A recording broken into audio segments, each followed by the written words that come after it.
Kami bersyukur untuk penyertaan-Mu yang begitu luar biasa sampai hari ini. Engkau terus memberkati, memberi kesehatan, bahkan memberikan kemudahan demi kemudahan untuk kami bisa melalui hari-hari yang begitu penuh tantangan. Kami izinkan Roh Kudus bicara secara khusus, biar melalui kebenaran firman-Mu ada nilai tambah, kehidupan kami boleh berubah, bahkan kapasitas kami boleh terus berkembang. Demi nama Yesus, haleluya, amin. Suatu kehormatan boleh kembali dipercayakan untuk menyampaikan firman Tuhan pada saat ini. Kalau kita semua senang dengan sebuah judul khotbah, saya berjudul khotbah dengan tema Enlarging Your Capacities, memperbesar kapasitas kita. Kehendak Tuhan dalam kehidupan kita bukan statis, tapi kehendak Tuhan dalam kehidupan kita dinamis. Kehendak Tuhan dalam kehidupan kita bukan selalu sama, tapi kehendak Tuhan dalam kehidupan kita terus berkembang. Enlarging your capacity artinya kecakapan yang ditingkatkan, kekuatan yang diperbesar, kemampuan yang dikembangkan, atau muatan yang diperlebar. Ada 3 alasan kenapa Tuhan memberikan kemampuan ketika kita lahir di dunia ini. Tujuan pertama, Tuhan memberikan kemampuan ataupun potensi ataupun skill agar kita bisa mencari nafkah. Dengan kemampuan saudara bernyanyi, main musik, saudara bisa mencari nafkah. Dan kemampuanmu dagang, saudara bisa mencari nafkah. Dan kemampuanmu IT, komputer, Anda bisa mencari nafkah. Dengan kemampuanmu desain, communication, Anda bisa mencari nafkah. Tujuan yang kedua, Tuhan memberikan skill atau kemampuan agar kita bisa berdiri di atas kaki kita sendiri. Untuk sementara waktu kita disponsori sama orang tua, is okay. Mungkin kita masih sekolah. Untuk sementara waktu kita masih disupport sama orang lain, is okay. Mungkin kita baru bangkit. Tapi untuk selamanya kita harus mengandalkan mereka. Itu sebabnya Tuhan memberikan kepada kita potensi agar kita bisa berdiri di atas kaki kita sendiri. Yang ketiga, tujuan Tuhan memberikan kemampuan agar kita bisa jadi berkat buat orang lain. Dengan karena saudara masak, saudara bisa ngajarin ibu-ibu, sehingga akhirnya ibu-ibu tersebut bisa masak dan membuat keluarga lebih nyaman tinggal di rumah bersama dengan suami dan anak-anaknya. Dengan karena saudara musik, saudara bisa ngajar orang, akhirnya orang tersebut bisa melayani Tuhan. Dengan karena saudara IT, komputer, saudara bisa ngajarin orang, akhirnya orang tersebut bisa punya posisi lebih tinggi. Saudara bisa bayangkan, kalau skill kemampuan saudara diperbesar, maka nafkahmu semakin besar. Saudara bisa berdiri di atas kaki saudara sendiri, dan bahkan kita bisa jadi berkat buat lebih banyak lagi orang. Kalau ada tempat yang paling kaya di dunia, sebenarnya bukan Papua yang kaya dengan emas. Kalau ada tempat yang paling kaya di dunia, sebenarnya bukannya Timur Tengah yang kaya dengan minyak bumi. Tapi kalau ada tempat yang paling kaya di dunia, sebenarnya di dalam diri saudara. Kan ada begitu banyak potensi, keberhasilan, kemampuan yang kita bisa gali.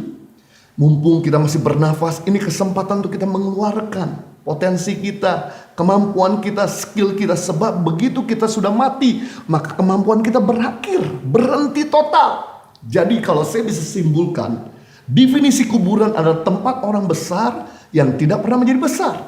Kebanyakan kuburan adalah tempat orang berhasil yang tidak pernah menjadi berhasil. Kebanyakan kuburan ada tempat orang hebat yang tidak pernah menjadi hebat. Ada begitu banyak bangunan-bangunan yang belum sempat dikeluarkan. Mereka mau masuk dalam kuburan. Ada begitu banyak desain-desain yang belum sempat dikeluarkan.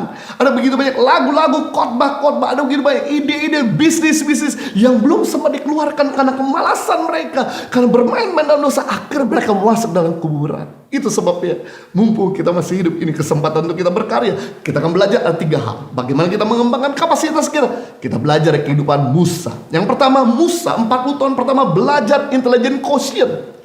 Season pertama dari kehidupan Musa, 40 tahun pertama dia mengembangkan kemampuan intelijennya.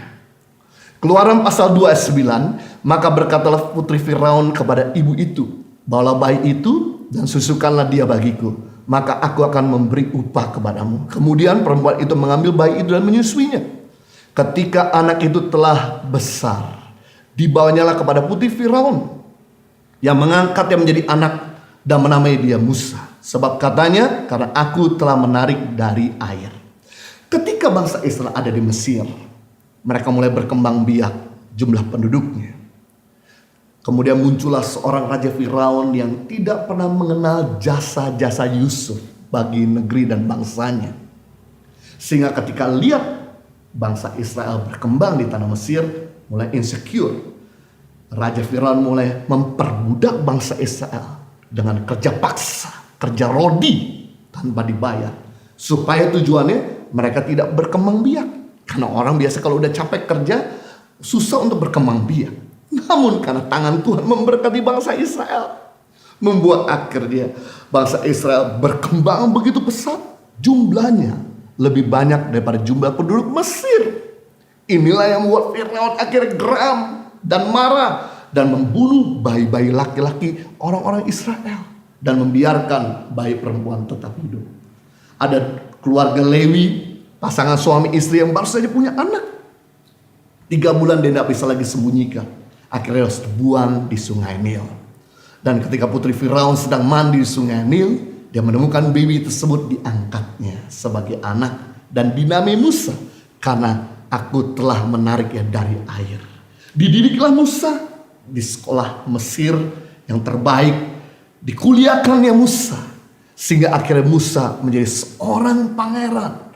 Putri Firaun yang sangat cerdas dalam intelektual, karena pembinaan dari putri Firaun sendiri, dia bisa mampu belajar membaca piktograf, tulisan-tulisan Mesir kuno. Dia bisa menulis, dia bisa memimpin, dia bisa memanage, dia bisa berperang. Kenapa? Karena bangsanya tidak pernah sekolah.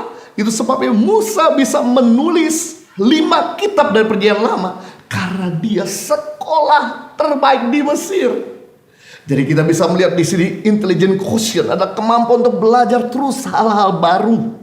Pemimpin, orang hebat, orang berhasil muncul di dunia ini 10% karena bakat, 5% karena krisis. Mungkin karena orang tuamu sudah tidak ada, sebagai anak paling tua memimpin adik-adik. Itu cuma 5% ada di dunia ini. Tapi pemimpin atau orang hebat, orang berhasil muncul di dunia ini 80% karena dimentor, dididik, didisiplin. Kita bisa melihat tokoh-tokoh Alkitab yang berhasil adalah orang-orang yang dimentor bukan cuma bertahun-tahun, tapi puluhan tahun.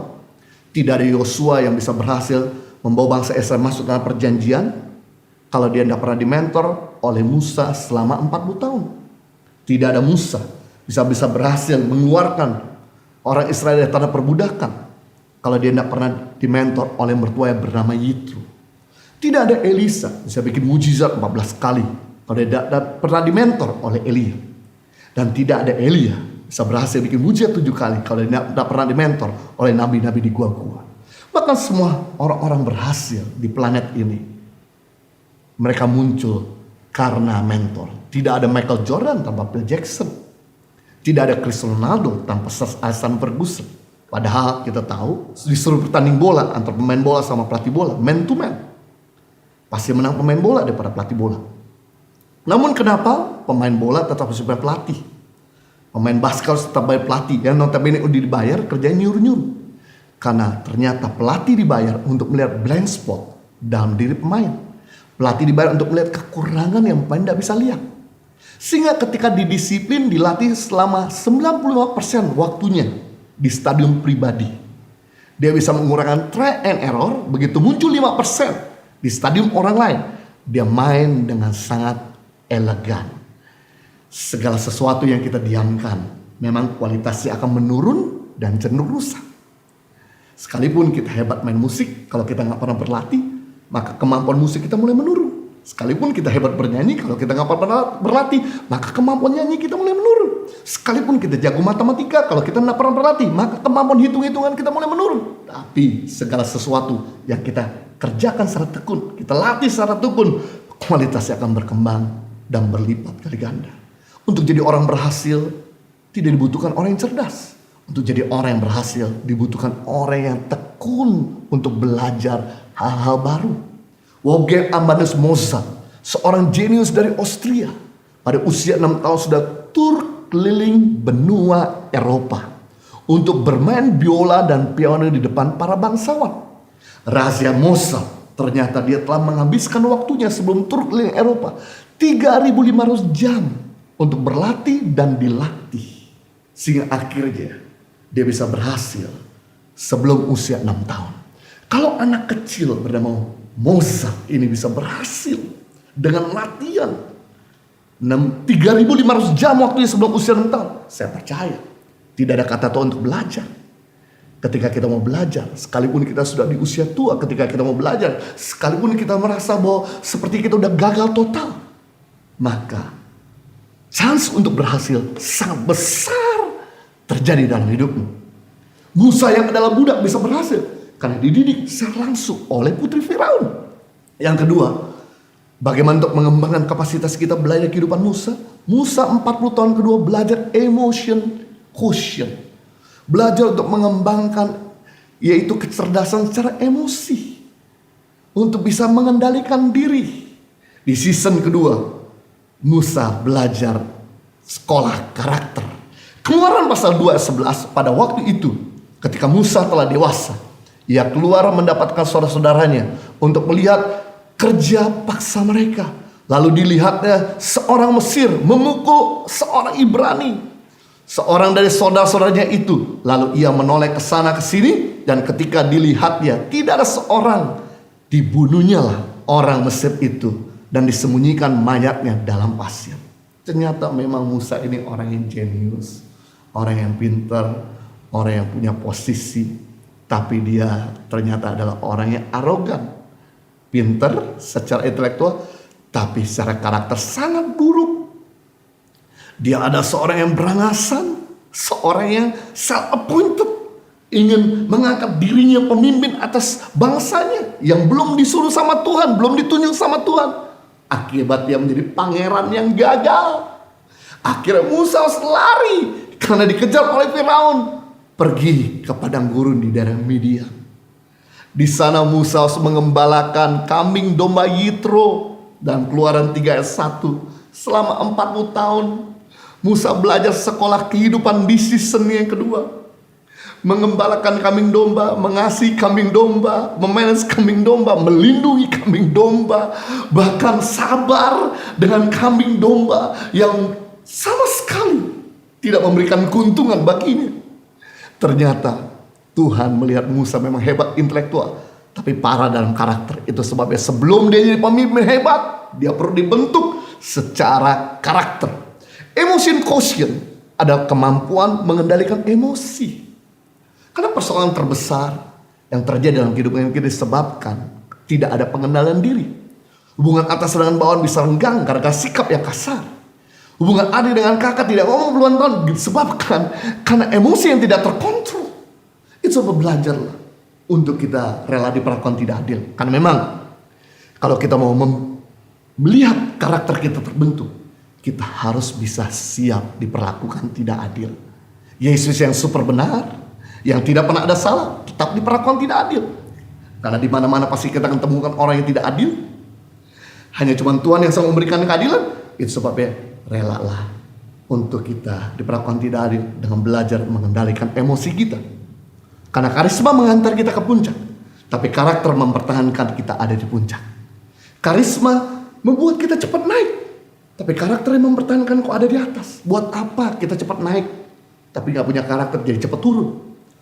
Karisma dibangun dengan kita belajar tekun, disiplin, sekolah, kuliah, tapi karakter muncul ketika kita bersedia dibentuk, ketika kita bersedia diproses. Besi menajamkan besi, Amsal 27 ayat 17. Sedangkan manusia menajamkan sesamanya. Besi tidak akan mungkin makin tajam kalau dia tidak pernah bergesekan dengan sejenisnya. Besi nggak akan mungkin tajam kalau dia bergesekan dengan plastik atau bergesekan dengan karet. Besi akan tajam ketika dia bergesekan dengan sejenisnya. Besi akan tajam ketika dia nempel dengan sejenisnya. Sama hal dengan manusia.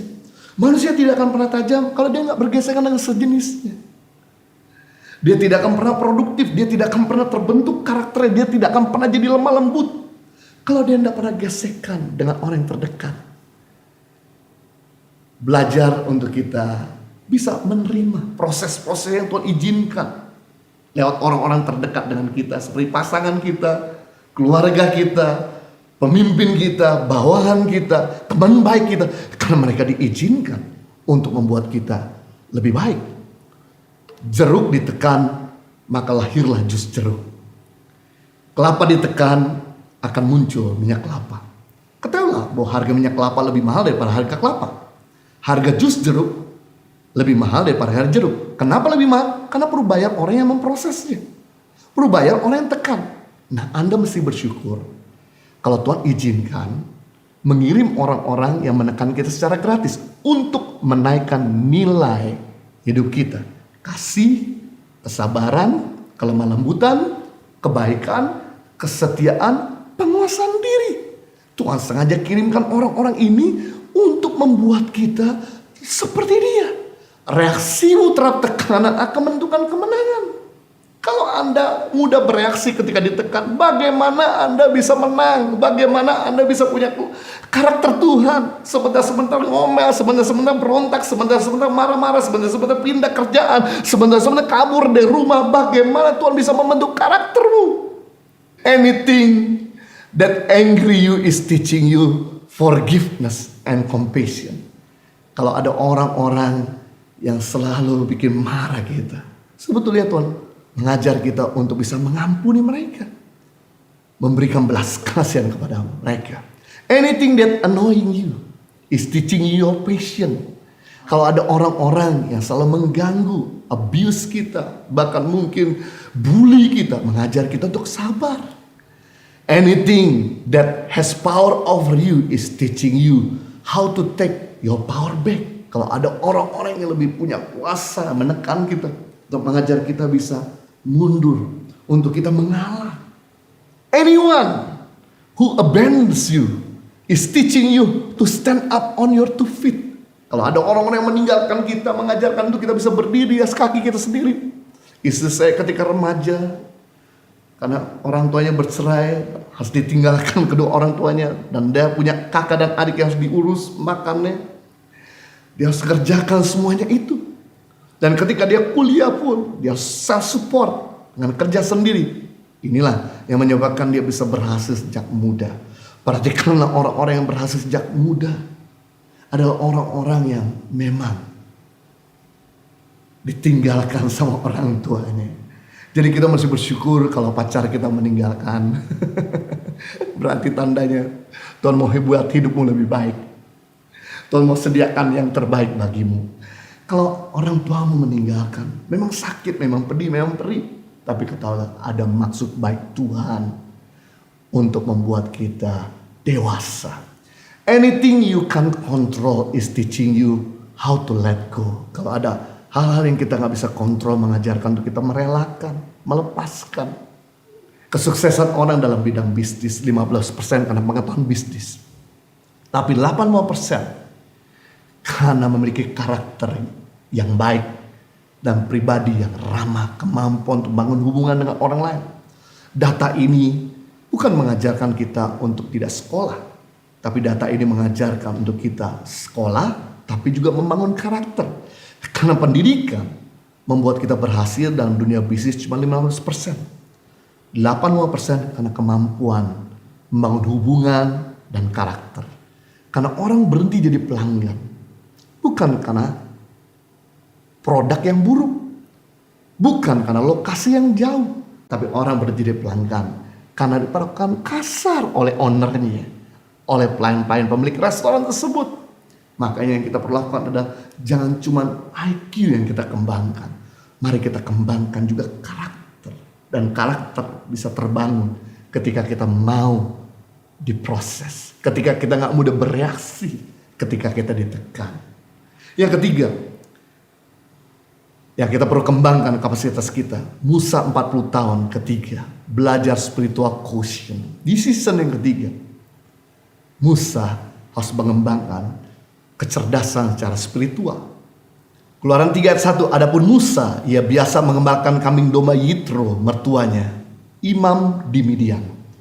Sekali ketika ia menggiring kambing domba itu ke seberang padang gurun, sampailah di gunung Tuhan, yakni gunung Horeb. Lalu malaikat Tuhan menampakkan diri kepadanya di dalam nyala api yang keluar dari semak duri. Lalu ia melihat dan tampaklah semak duri itu menyala, tetapi tidak dimakan api. Musa berkata, baiklah, aku menyimpang ke sana untuk menyaksikan penglihatan yang hebat itu. Mengapa tidak terbakar semak duri itu? Ayat 5, lalu ia berfirman, Tuhan berfirman, janganlah datang dekat-dekat. Tanggalkanlah kasutmu dari kakimu, sebab tempat di mana engkau berdiri itu adalah tempat tanah yang kudus. Lagi ia berfirman, akulah Allah ayahmu, Allah Abraham, Allah Ishak, dan Allah Yakub. Lalu Musa menutup mukanya karena ia takut memandang Allah. Jadi rupanya Musa Dia punya intelligent quotient, IQ yang baik. Dia juga sudah dibentuk secara karakter. Tapi secara spiritual dia masih lemah. Itu sebabnya ketika dia ketemu sama Tuhan, dia najis, dia tidak layak. Tuhan selalu berkata untuk mendengarkan kasutmu, arti kehidupan yang lama. Dan ketika Musa mulai mendengarkan kasutnya, dia mulai bergaul dengan Tuhan, hidup suci. 30 ayat kemudian, Keluaran 33 ayat 11. Dan Tuhan berbicara kepada Musa dengan berhadapan muka seperti seorang berbicara kepada temannya. Wah, luar biasa. Ketika Musa mengembangkan spiritual quotient, maka Musa bisa face to face melihat Tuhan. Dia dekat sama Tuhan. Dia sangat intim dengan Tuhan. Apa itu spiritual quotient?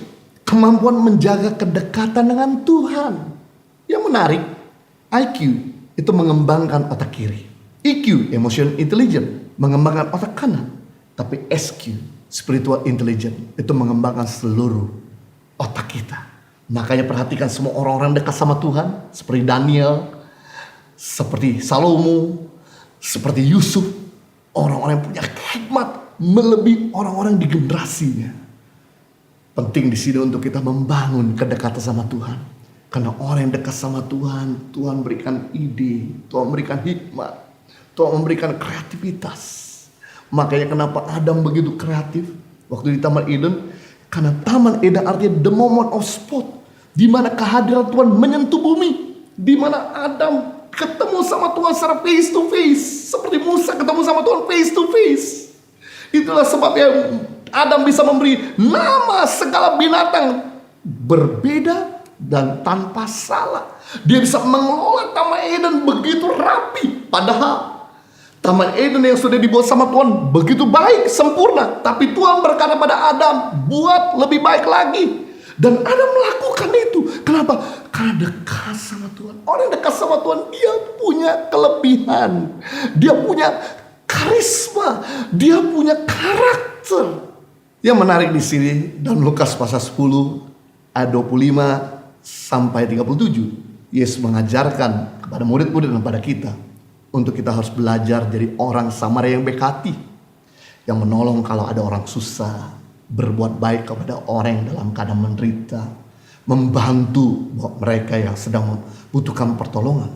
Tapi perikop berikutnya, Lukas 10 ayat 38 sampai 42, justru Yesus menegur Marta yang sibuk bekerja melayani pekerjaan Tuhan, memuji Maria yang duduk dengar firman Tuhan. Perikop sebelumnya Yesus suruh kita misi, Yesus suruh kita berbuat baik. Tapi perikop sesudahnya justru Yesus menegur mereka yang berbuat baik, memuji kepada Maria yang justru dengarin Tuhan. Rupanya Tuhan sedang beritahu, sebelum kau berbuat baik, sebelum kau menolong orang, mari jadilah Maria untuk mendengarkan suara Tuhan, menarik hadirat Tuhan, menarik kasih setia Tuhan. Karena kasih setia Tuhan itu selalu baru setiap pagi. Ketika kita menarik kasih setia Tuhan, membuat kasihnya Tuhan berlimpah di dalam hati kita. Inilah yang membuat kita jadi panjang sabar. Inilah membuat kita jadi rendah hati. Inilah membuat kita jadi orang yang bisa menguasai diri. Inilah membuat kita jadi orang yang punya self defense yang kuat. Ketika kita melayani di luar, ketika kita bekerja setelah habis berdoa, membuat kita akhirnya tidak mudah terganggu oleh distraction orang-orang yang selalu bikin kita jadi marah. Itu sebabnya penting di sini untuk kita selalu punya waktu pribadi sama Tuhan. Sesibuk-sibuknya kita, mari kita belajar untuk punya pit stop. Mobil motor pembalap di sirkuit, dia mengenal namanya pit stop, tempat perhentian. Memang waktu dia pit stop berhenti, dia dilewati oleh kompetitornya, dia di-beat, dikalahkan. Tapi waktu di pit stop, pembalap tersebut mengisi bahan bakar, mengencangkan baut yang kendor, menggantikan ban yang sudah mulai botak. Kemudian dia bisa refresh sebentar dengan minum. Dan ketika dia tarik gas, dia bisa punya kekuatan, energi yang baru. Wahai buat pembalap yang tidak pernah berhenti, yang tidak pernah pit stop, begitu bahan bakarnya habis atau begitu bannya pecah, dia akan berhenti untuk selama-lamanya. Tuhan mau kehidupan ini bisa efektif. Karena hidup ini bukan sprinter, lari cepat sampai tujuan. Tapi kehidupan ini maraton, long term. Yang kita perlu lakukan, jangan selalu sibuk kerja. Jangan selalu sibuk pelayanan sana sini.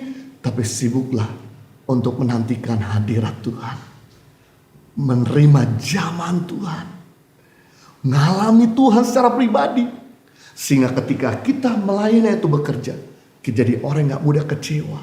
Kenapa sih banyak orang Kristen yang begitu hebat pelayanan, begitu tinggi jabatannya, tapi kemudian jadi kecewa? Karena mereka gak selalu jadi Maria. Sebelum jadi Marta, mari jadi Maria. Tapi sesudah jadi Maria, mari jangan lupa juga untuk kita jadi Marta. Sehingga hidup kita bisa memberkati banyak orang. Dengan demikian kita bisa melayani jiwa-jiwa seperti Musa, yang terkenal orang yang paling lemah lembut di muka bumi. Kenapa? Karena dia bukan cuma mengembangkan IQ, dia bukan cuma mengembangkan EQ, tapi juga mengembangkan spiritual quotient. Tuhan Yesus memberkati. Bapa di surga, kami bersyukur untuk kebenaran firman-Mu yang telah menginspirasi, memberkati kami, menolong kami, membantu kami, untuk kami bisa mengembangkan kapasitas kami. Karena kehendak Tuhan dalam kehidupan kami bukan statis, tapi kehendak Tuhan dalam kehidupan kami dinamis. Bantulah kami untuk kami jadi orang yang teachable, mau terus belajar, diajar, untuk terus komitmen dengan orang-orang yang bisa mengeluarkan yang terbaik dalam diri kami. Belajar yang kedua, untuk kami bisa mengembangkan emotion quotient. Bisa jadi orang yang mengembangkan karakter, bukan cuma karisma. Gak mudah bereaksi ketika tertekan, ketika ditekan, ketika menghadapi masalah. Ini membuat kami akhirnya bisa bertahan ketika kami ada di atas. Yang ketiga, kami belajar untuk mengembangkan spiritual quotient, sehingga membangun kedekatan kami sama Tuhan. Karena orang-orang terdekat sama Tuhan melebihi orang-orang di generasinya, seperti Daniel, seperti Yusuf, seperti Salomo. Bantu kami untuk kami tetap menjaga hubungan yang baik dengan Tuhan dan sesama.